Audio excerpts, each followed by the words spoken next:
For those serious about becoming successful, consistently profitable options traders, now is the time to build skills in technical analysis, market analysis, and applied volatility to get those results.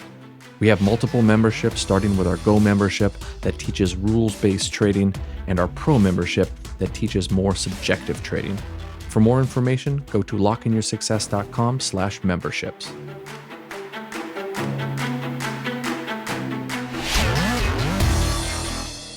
The first thing you want to ask yourself when you do a trade debrief, and for those of you who don't know, trade debrief is basically a trade review of what happened. You want to review all trades, whether they win or whether they lose. And you want to ask yourself, how did I perform in relation to my trading plan? Did I do what I said I was going to do? Realize that the question, did I do what I said I was going to do, is perhaps the most important thing that you can do when you're trading.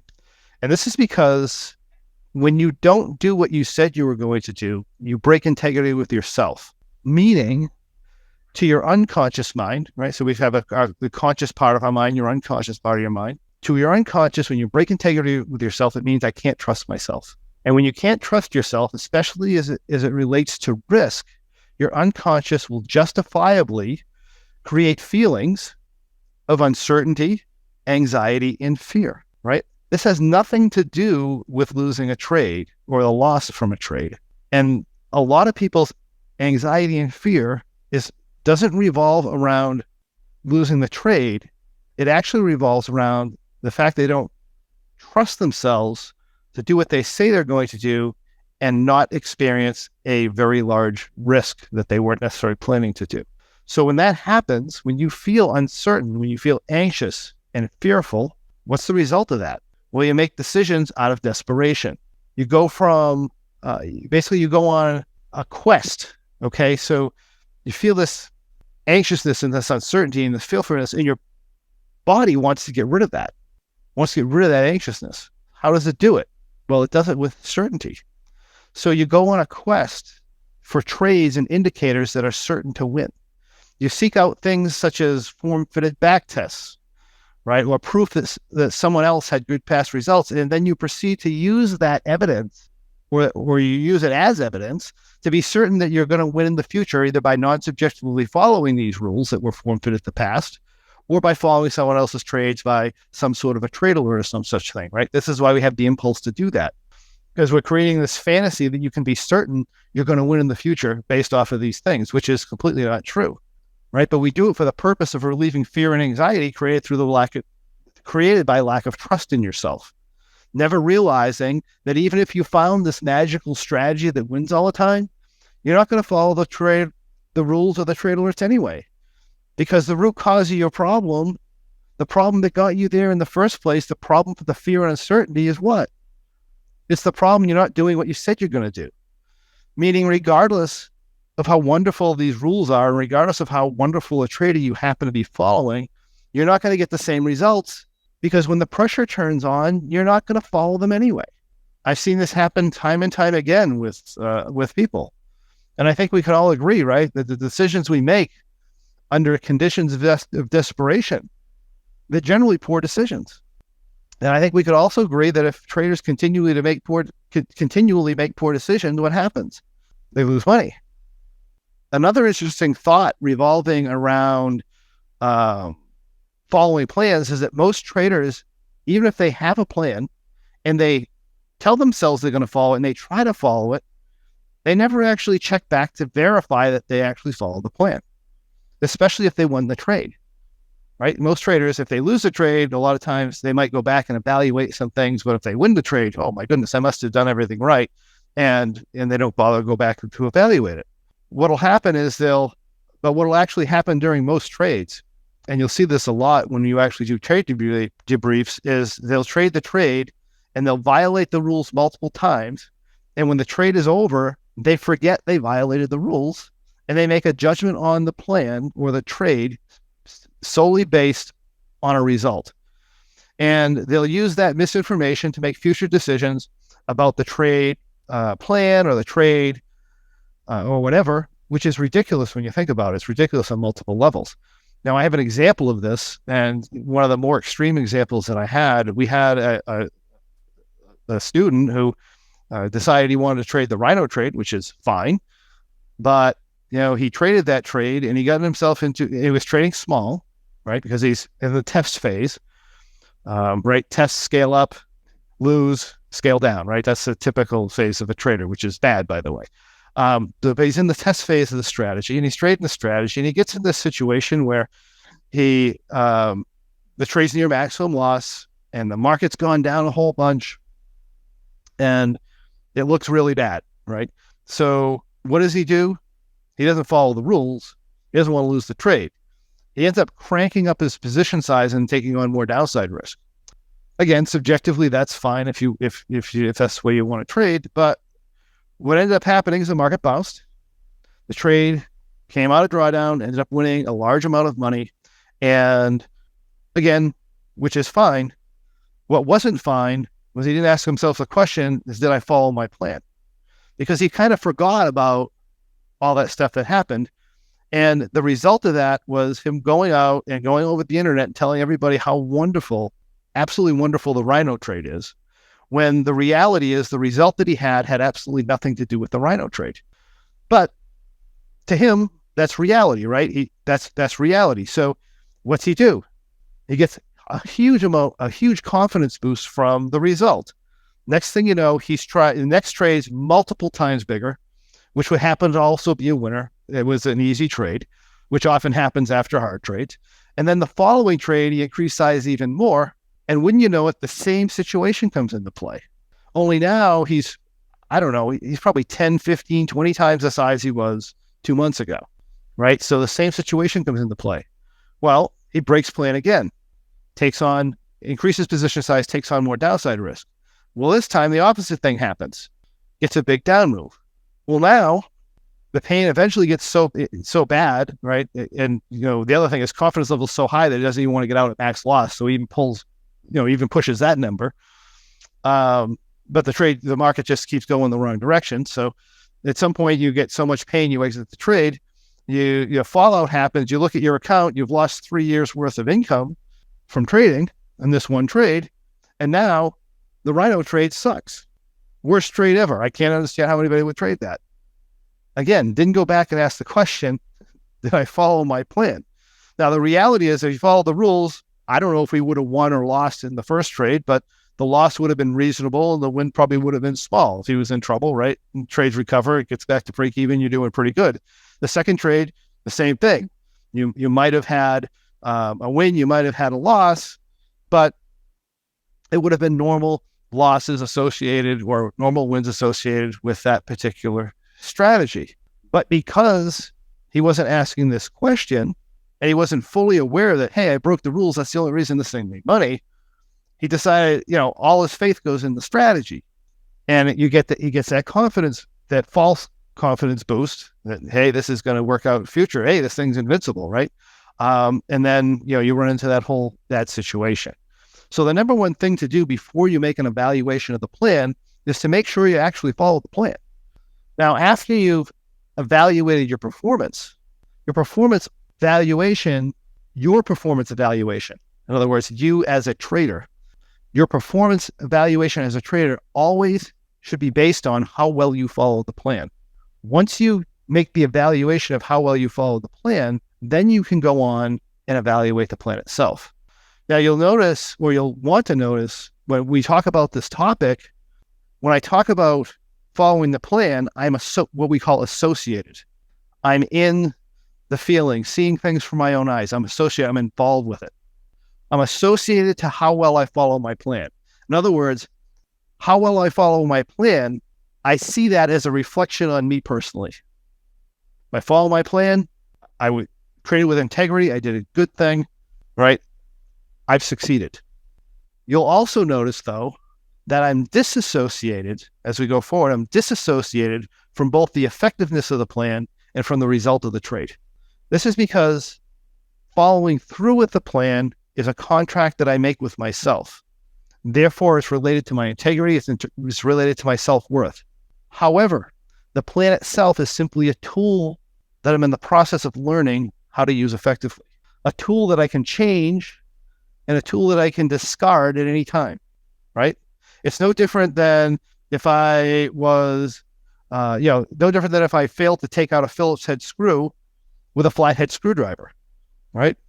Flathead screwdrivers, sometimes they'll work on a Phillips head screw, but sometimes, generally, they won't, right? If that happened, I wouldn't come to the conclusion that I was a failure and that I was no good. I'd simply try another tool. It has nothing to do with me personally. And that's the way that you kind of need to look at your trading plans. They're changeable. They're tools that you use, that you apply to certain situations. They have nothing to do with you personally. And therefore, the result of that plan has nothing to do with you personally. The important part is you learn something from it and then you got better next time. So if we get back to the plan, when we evaluate the quality of our plan, we do this by asking questions such as, was the entry and the initial adjustment plan that I wrote out appropriate, given the information I had at the time? It's not fair to yourself to judge whether the entry, well, it's not fair to the plan either, by the way, to judge whether the entry was appropriate after new information comes into the marketplace that changed the initial information you had when you started. It's kind of like me on a market outlook. We have a certain amount of information when we do the market outlook. New information's got to come into the marketplace.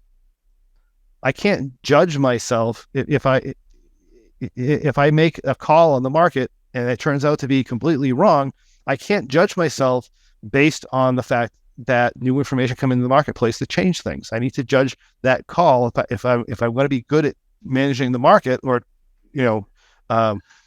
gauging probabilities of market price movement. I have to be aware that I made the best decision with what I had at the time. And you want to do that same thing with your trading. But ask yourself, given the information I had at the time, was my initial entry and my adjustment plan appropriate for that? If it was, wonderful. You did the best you could, right? You interpreted the information you had properly at the time, regardless of what the result was. And if not, it's still wonderful, because now you learn there's something you missed. You learn how you could analyze the market better next time so that you can make the corrections for the next trade. It's really a win-win. The next question that I like to talk about is, did my entry, adjustment, and exit plan appropriately manage risk? Interesting thing about trading is you can go on trading and you can take on completely stupid amount of risk, and you can win. And you could also be completely responsible with your risk, and you can lose, sometimes even more than what you're expecting to lose. The important part is when you analyze your trade is that you take a look at how much risk was I taking with this move? How much risk was I taking with that move? What would have happened if it went the other way? And you want to make sure that risk is always appropriately managed. Another one is, did my adjustment and exit plan make sense from a technical standpoint? Was the plan complete? When we start making plans, we're going to find that a lot of times our plans are very incomplete because things are going to happen in the marketplace and we're not going to know what to do. If you don't know what to do, your plan isn't complete. Now, that doesn't mean your plan has to be strict and bound your hands. Your plan can be as simple as, I'm going to enter a call, I'm going to exit here, I'm going to exit there, right? Your plan doesn't need to constrain you. You can have subjectivity and variability within your plan, but in the process, you should also have hard guidelines. It's just like, your kids, for example, right? If you have kids, you want to have you want to have very defined lines that they don't cross. But in between those lines, you want to allow a lot of flexibility, because if you're on them all the time, right, they're just not going to listen to any of your rules. And a lot of times, if you're on them all the time, you're being really unreasonable. But you do want to have very firm. So it's the same way with your trading plans. If you're new and you're a rule-based trader and you want strict guidelines, that's great. But you also, once you're subjective, you want to give yourself some flexibility within those guidelines, within the context of some very hard defined stop points. Okay. Anyway, another question: were there things that happened that the plan did not anticipate? Usually the answer is going to be yes, especially when you start doing this. So that's normal. The other thing is, if your plan B was activated, if your plan C was activated, were they appropriate, right? So you laid out these expectations on the start of your trade. What were my plan B and plan C appropriate for when that new information actually came into the marketplace? Did the trade go as expected, given the market action that actually played out, right? And by go as expected, I don't mean win-loss. I mean expectations on your profit and loss variation during the trade at different points in the trade, expectations on what delta you had, right? So when you enter the trade, when you make your plan, you should have expectations of what your profit and loss should be with any given price movement. You should have expectations on what your delta is going to be at any given point. You should have expectations on what your risk levels are at various points in the trade. And you want to match those expectations with what actually happened. Why? So that you can get better at making expectations the next time, right? This is just something that continually improves. And next thing you know, you can literally look at the chart and you can tell what trades do what, which is what some people see me do with some of our advanced programs. All right. So ask yourself, did each component of the trade and each technique behave as I expected? If they did, great. If not, you learned something, great. Change your expectations going forward. You want to document the items, the deficiencies, as well as where the plan excelled, and then you use that information to improve next time. Realize that a plan, if you make a plan and you follow it, okay, this process, make a plan, follow it. If you do that, even the crappiest, most incomplete plan that you can think of, even if that plan is crap, if you follow that plan consistently, if you follow that plan, right, and you fairly evaluate the plan after the trade, and then improve the plan every time that you do it, right? So we have a crappy plan, we do the trade, we evaluate the plan. Oh, that plan's got this problem, that problem, the other problem. I improve the plan. I do it again, but still a crappy plan, but a little bit better, right? And you do that, you do that, you do that.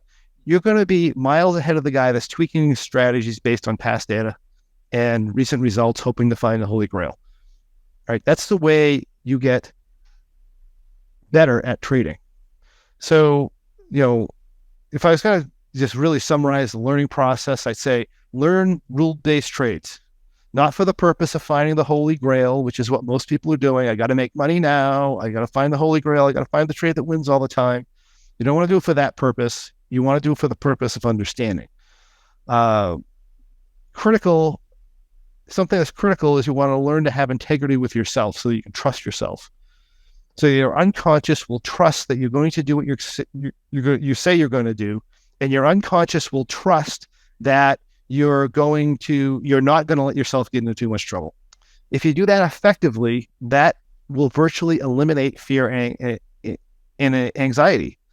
I mean, look, if even if you lose trades, if that loss is a responsible loss, right, whether that be with position size or whatever, there's nothing to be afraid of.